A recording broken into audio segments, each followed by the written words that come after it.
First Contact's Folly. The Zentari High Command had spent decades studying Earth from afar. Their massive data arrays had cataloged every satellite transmission, every military deployment, and every technological advancement humans had achieved.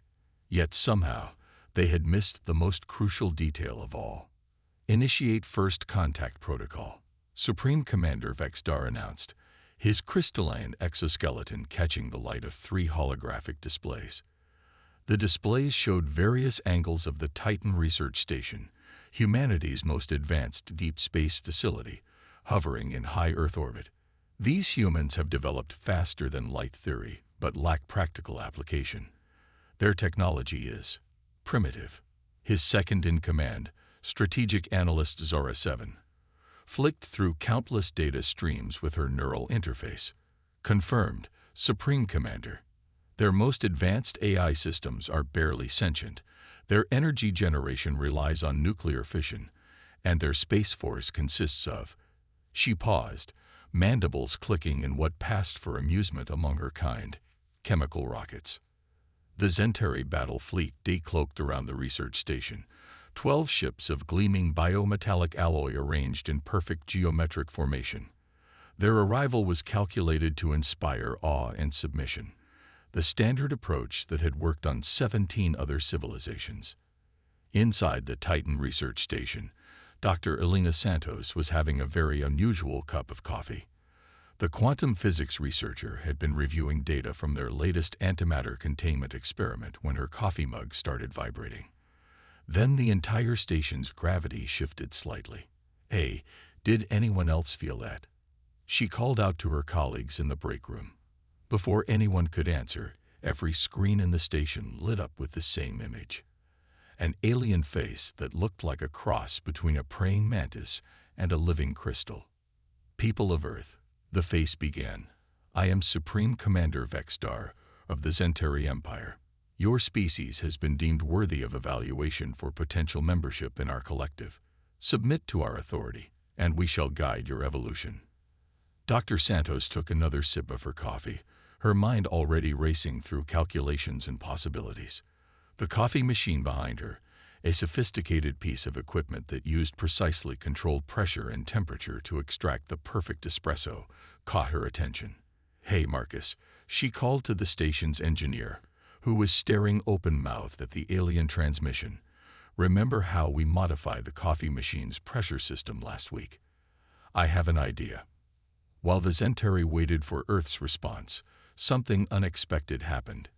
Instead of panic or immediate submission, the research station's communications channel activated.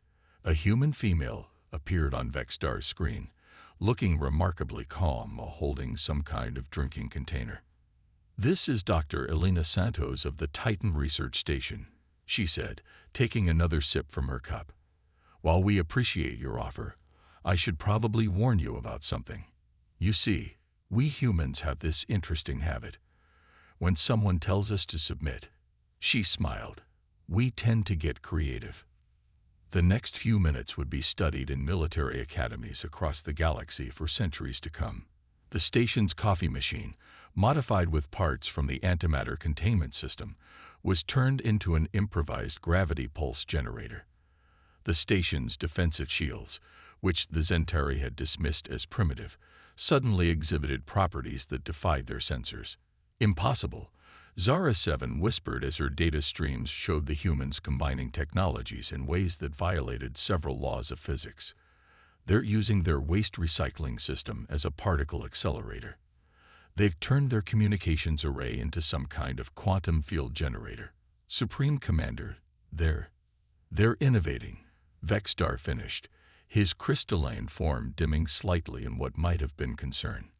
In real time, the research station's makeshift defenses weren't particularly elegant or powerful, but they were completely unpredictable. The Zentari's advanced targeting systems, designed to counter known weapons, couldn't lock onto weapons that technically shouldn't exist. Back on Earth, military commands across the globe were mobilizing, but it was the scientific community that moved fastest.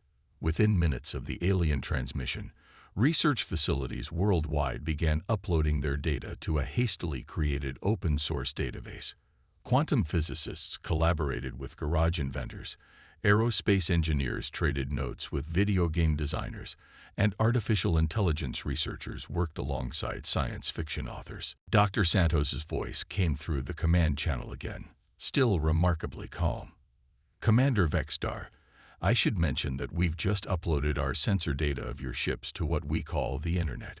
Right now, about 7 billion humans are looking at your technology and thinking of ways to deal with it.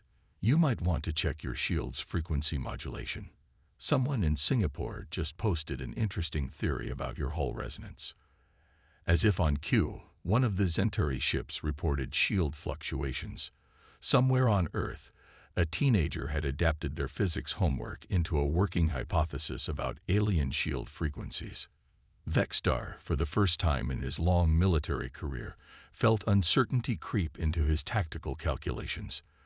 These humans weren't just defending themselves. They were treating the attack as an intellectual puzzle to be solved. Their responses weren't following any known combat doctrine. They were having fun. "Strategic withdrawal," he ordered, his crystalline form pulsing with unease. "Log Priority 1 warning in the Imperial database. Humanity's technological development cannot be measured by their apparent capabilities. Their true strength lies in their ability to transform understanding into innovation at unprecedented speeds." As the Centauri fleet cloaked and retreated, Dr. Santos finished her coffee and looked at her stunned colleagues. "Well," she said, already drafting a research paper in her mind, "I guess we should thank them. We just got some excellent data on alien technology. Now, who's up for improving our coffee machine's new defensive capabilities?" In the days that followed, humanity would unite not in fear of alien invasion, but in excitement over new scientific possibilities. The Centauri had wanted to test humanity's worthiness. Instead, they had inadvertently awakened humanity's most powerful drive, the desire to solve new and interesting problems. The galaxy was about to learn its most important lesson: never underestimate a species that treats existential threats as intellectual challenges. The Innovation Protocol, the underground facility of the Global Science Initiative, buzzed with an energy that made the air feel electric. Screens covered every wall, displaying a constant stream of data, theories, and improvised experiments from laboratories around the world. At the center of this controlled chaos stood Dr. Wei Chen, quantum computing expert, and now, unexpectedly, humanity's chief alien defense coordinator. "Show me the latest from Buenos Aires," he called out, adjusting his augmented reality glasses. The main display shifted to show a team of researchers who had converted a subway system's electromagnetic field into a city-wide alien detection grid. "Brilliant," he muttered. "Absolutely brilliant." 3 days had passed since the Centauri encounter at Titan Research Station, and humanity had responded in a way that defied all alien predictions. Instead of centralizing their defense efforts through military channels, humans had created what they called the Innovation Protocol, an open-source, global initiative that treated planetary defense like a massive hackathon. Dr. Chen, Sarah O'Connor, his AI systems specialist, rushed into the command center clutching a tablet. "You need to see this. Remember that teenage girl in Kenya who modified her father's radio telescope last month? She just figured out how to detect Centauri cloaking signatures using weather satellites and an algorithm she originally designed for tracking wildebeest migrations." Wei couldn't help but smile. The Centauri's biggest mistake hadn't been threatening Earth. It had been giving humanity access to data about their technology. Every scan, every energy signature, every bit of information collected during their brief encounter had been dissected, analyzed, and repurposed by minds unconstrained by conventional thinking.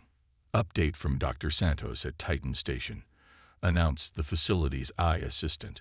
"Her team has successfully replicated the coffee machine defense system. They're calling it the Espresso Shield. More importantly, they've identified 3 new potential applications for antimatter containment based on Centauri shield technology." The innovation protocol had turned Earth's apparent weakness, its disparate, often competing scientific communities, into an unprecedented advantage. Chinese quantum physicists collaborated with Brazilian engineers, Russian cybersecurity experts shared discoveries with Canadian teenagers, and retired NASA scientists found themselves working alongside indie game developers who saw alien technology as just another system to be decoded. "Sir," called out Dr. Yuki Tanaka from her workstation, "the orbital defense network is evolving faster than projected.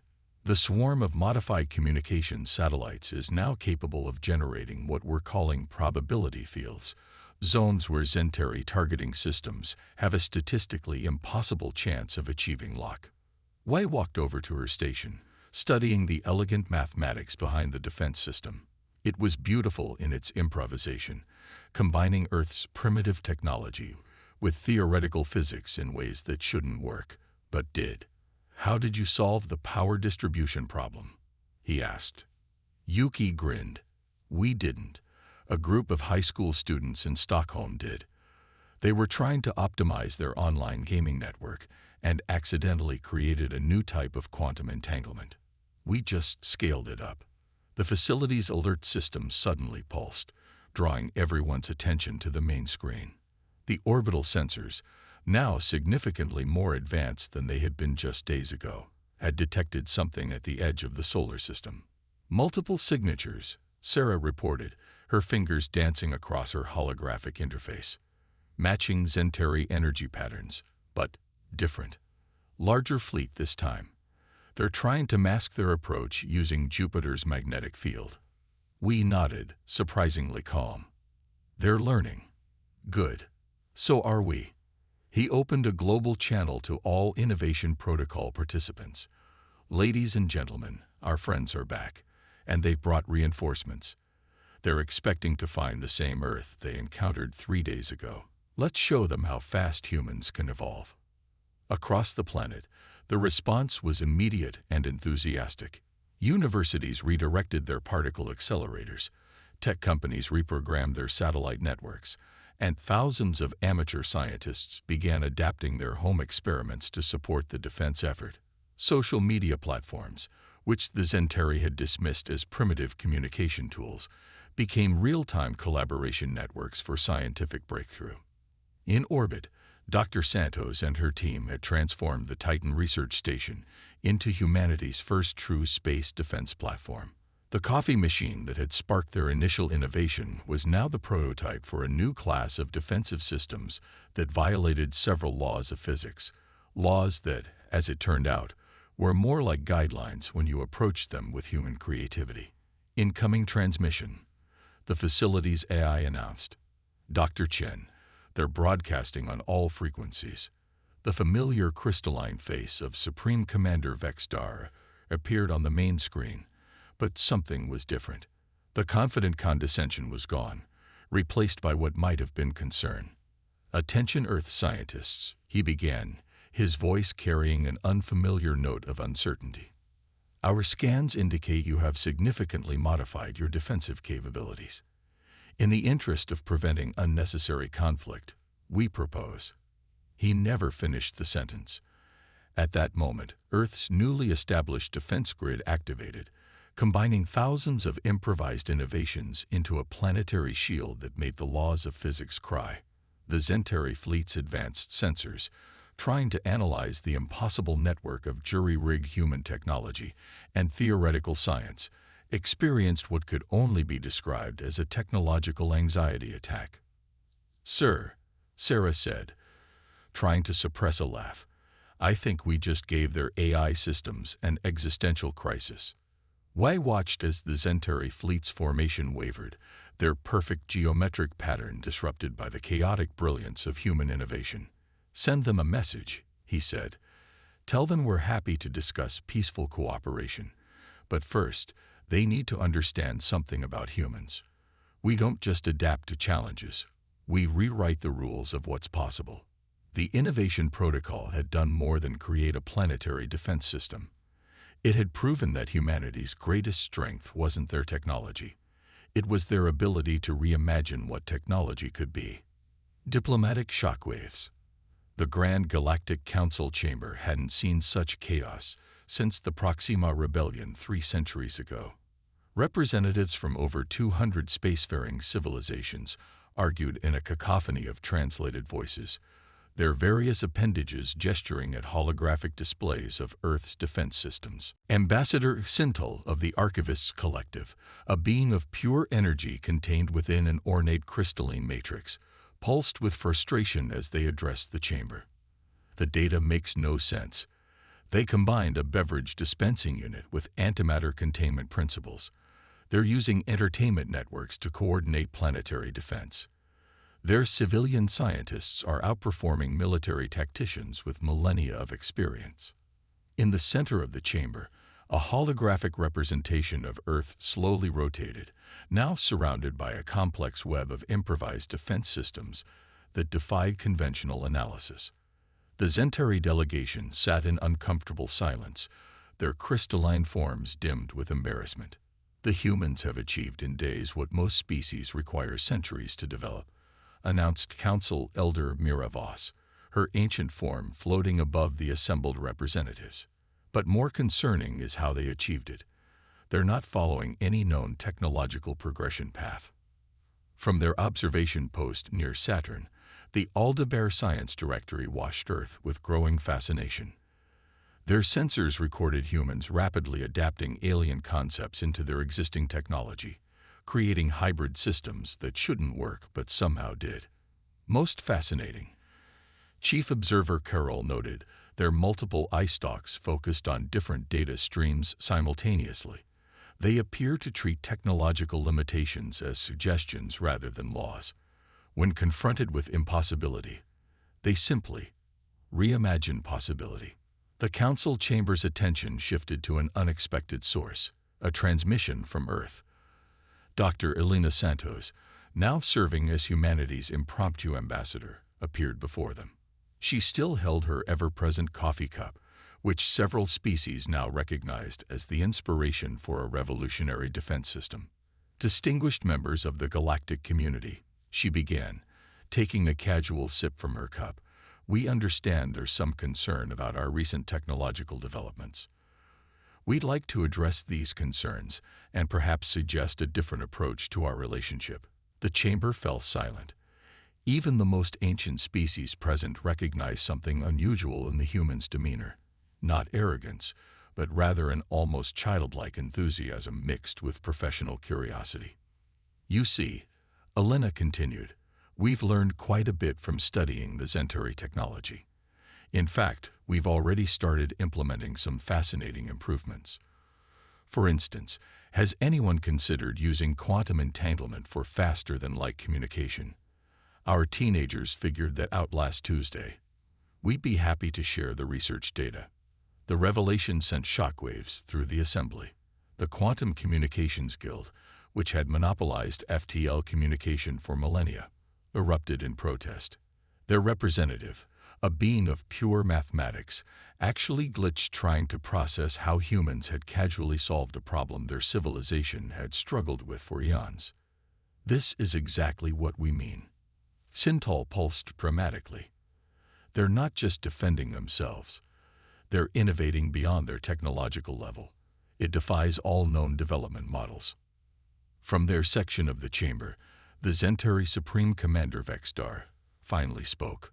We may have miscalculated in our initial assessment. The humans don't just adapt technology, they reimagine it.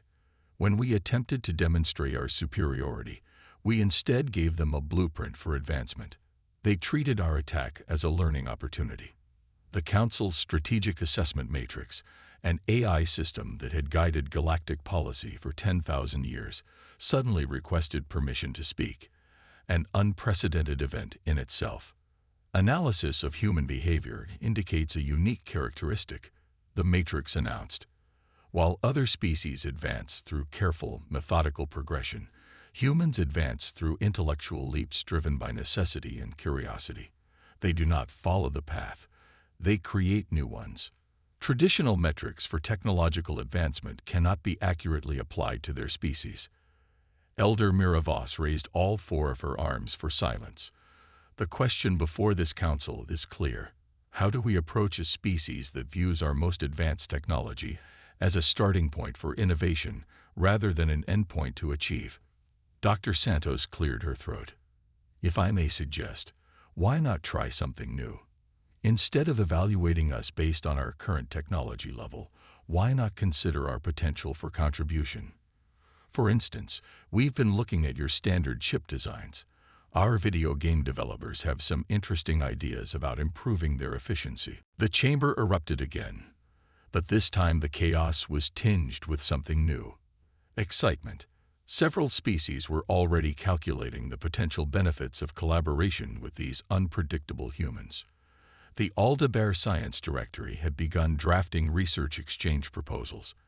Even the Quantum Communications Guild was quietly reviewing the human teenagers' FTL communication theory. Perhaps, Elder Miravos mused, her ancient eyes twinkling with amusement. It is not humanity that needs to prove itself worthy of the galactic community, but rather the galactic community that needs to prove itself ready for humanity. As the council debated, Dr. Santos took another sip of her coffee, already mentally designing improvements to the chamber's holographic system.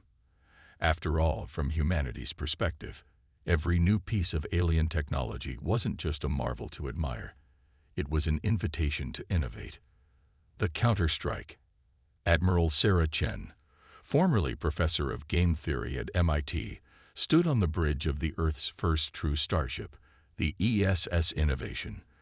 The vessel was unlike anything the galaxy had ever seen, a hybrid of human ingenuity and reverse-engineered alien technology that broke several laws of physics before breakfast.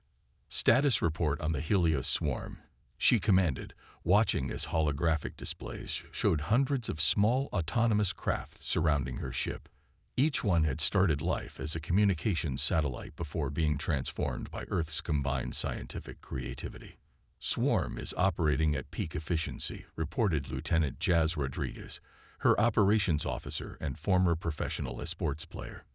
The distributed quantum network is stable, and the probability field generators are running on the algorithms we borrowed from ant colony behavior patterns. The innovation protocol had evolved. What started as Earth's desperate defense initiative had transformed into humanity's first space warfare doctrine, one that made traditional alien military strategists question their sanity. Multiple Zentari warships detected, announced the ship's eye, which had been designed by a collaboration between video game developers and quantum computing experts. They're using standard attack formations. Wait, they're adapting. They've recognized our signature. Sarah smiled. The Zentari had learned from their previous encounters, but they still didn't understand what they were dealing with. Deploy the kitchen sink protocol, she ordered. Across the fleet, human ingenuity sprang into action.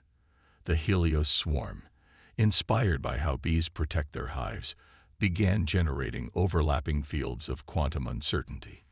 Each satellite incorporated a piece of technology that Dr. Santos' coffee machine had inspired, creating defensive screens that made targeting computers give up in disgust. Enemy fleet is attempting to establish targeting locks, Jazz reported, his fingers dancing across holographic controls designed by user interface experts who'd spent years making complex actions intuitive. Their AI is confused, really confused. The Zentari fleet, led by a new commander determined to restore their empire's reputation, had brought their most advanced technology. They expected to find humans still struggling with their borrowed knowledge. Instead, they found humanity had taken that knowledge, reimagined it, and created something entirely new. Launch the Odyssey probes, Sarah commanded. Named after the ancient epic, these devices were the result of children's toy makers collaborating with NASA engineers. They looked like simple satellites but contained what one physicist had dubbed weaponized impossibility. The probes shot toward the Zentari fleet, their trajectories following patterns based on falling leaves, unpredictable yet graceful. When the Zentari shields activated, the probes didn't try to break through them. Instead, they created quantum resonance fields that made the shields question their own existence. Ma'am, Jazz called out, trying to suppress a laugh. The enemy's primary battleship just transmitted a request for a temporal timeout. I think we broke their combat logic. Sarah nodded, remembering her days teaching game theory. When your opponent expects you to play by their rules, change the game entirely. She opened a channel to the Zentari flagship. This is Admiral Chen of the ESS Innovation. We notice you're having some technical difficulties. Would you like to discuss alternative approaches to our interaction? The Zentari commander's holographic image appeared, its crystalline form flickering with what might have been existential uncertainty. Your tactics, they defy strategic logic. Our predictive algorithms cannot establish coherent response patterns. That's because you're trying to fight a conventional war, Sarah explained, gesturing to her bridge crew. A mix of military personnel, scientists, gamers, and civilian innovators. We're not interested in proving our superiority. We're interested in finding new solutions. As if to emphasize her point, the Helios swarm began its second phase. Each satellite transformed its defensive field into a network of quantum-entangled probability matrices. The effect made the battlefield itself seem to participate in humanity's defense, as though space itself preferred humanity's creative approach to warfare. Look, Sarah continued, we could continue this engagement. Our Odyssey probes have 17 more configurations to try, each one designed by different teams ranging from quantum physicists to elementary school science clubs. Or we could explore more interesting possibilities. The Zentari commander, watching as their most advanced warships were systematically confused by human innovation, made the only logical choice. We would be interested in discussing these possibilities. Sarah smiled. Excellent. I should mention that our quantum engineering team, mostly undergraduate students and retired video game developers, has some fascinating theories about improving your ship's efficiency. Would you like to hear them? The battle that wasn't became a pivotal moment in galactic history. For the first time, a species had approached space warfare not as a test of strength, but as a problem to be solved creatively. The Zentari fleet, expected to encounter primitive human defenses, instead found themselves participating in what one officer described as a revolutionary workshop in applied impossibility. As the two fleets began sharing ideas instead of weapons fire, the ESS Innovation lived up to its name in an unexpected way. It became not just humanity's first starship, but the galaxy's first floating think tank, where human creativity and alien technology combined to explore new possibilities. You know, Jazz mentioned as they watched Zentari engineers excitedly discuss propulsion theories with human game designers. I don't think this is what anyone expected when we launched Earth's first space campaign. That's exactly the point, Sarah replied, remembering her old game theory lectures. The best strategy isn't winning the game, it's changing it into something better. The new rule. The Grand Archives of the Galactic Council, a vast repository of knowledge spanning millions of years, had never seen such activity.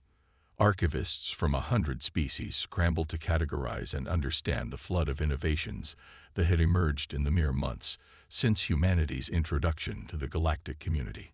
Chief Archivist Lex 9, a being of pure data, struggled to maintain coherence as they processed the latest batch of human patents. They've submitted another 10,000 innovations this week alone, they announced to the Council's Science Directory. Half of them were developed by what they call hobby inventors in their spare time. The examination chamber of the Science Directory hummed with energy as holographic displays showed the latest human developments.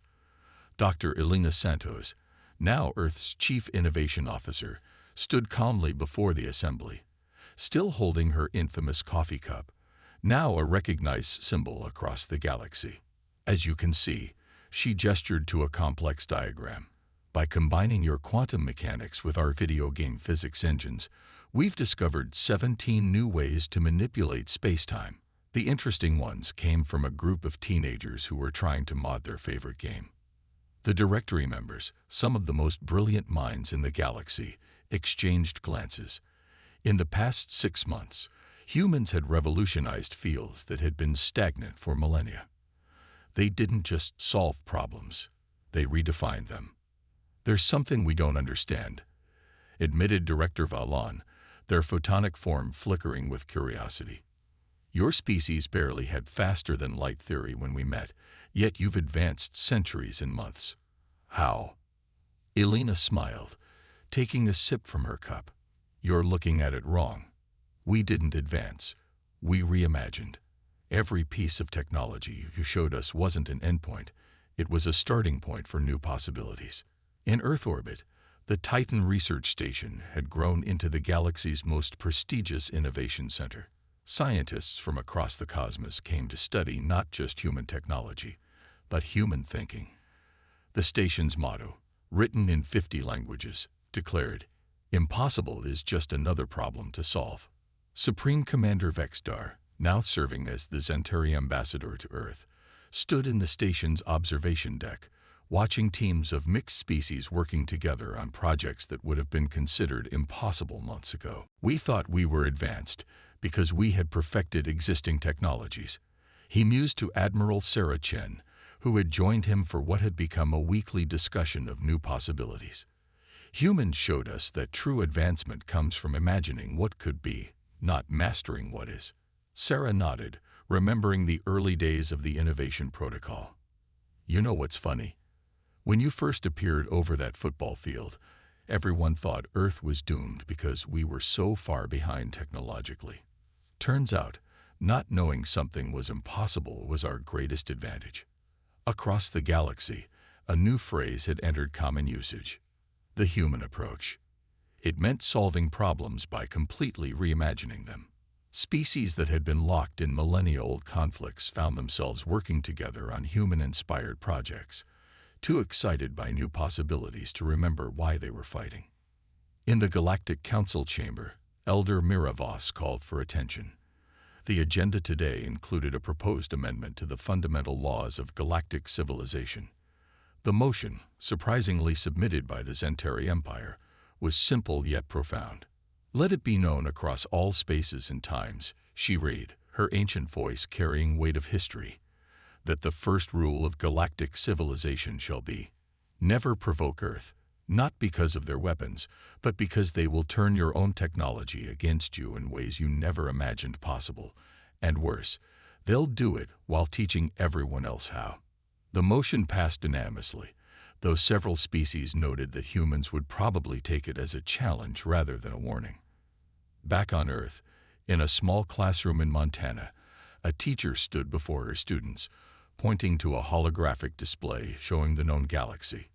"Who can tell me," she asked, "why the Galactic Council changed their evaluation criteria for civilizations?" A young student raised her hand. "Because they realized they were measuring the wrong things. They were looking at what we could do, not what we could imagine." "Exactly."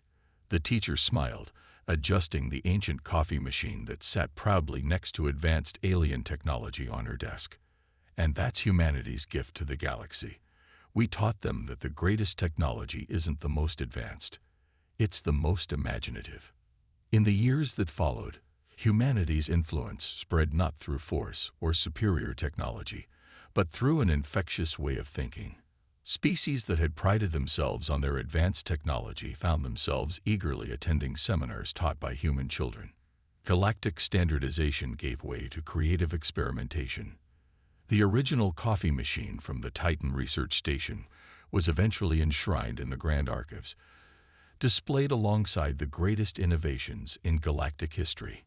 Its plaque, written in every known language, simply read, "Sometimes the greatest revolutions start with a simple cup of coffee and the question, what if?" As humanity ventured further into the cosmos, they carried with them not just technology, but a perspective that transformed the galaxy. They proved that true advancement wasn't about having the most powerful weapons or the most advanced technology. It was about having the imagination to see beyond what was possible into what could be. The galaxy had learned its lesson. Never provoke Earth, not because they'll defeat you, but because they'll make you question everything you thought you knew about what's possible. And then, with a smile and a cup of coffee, they'll invite you to imagine something even better.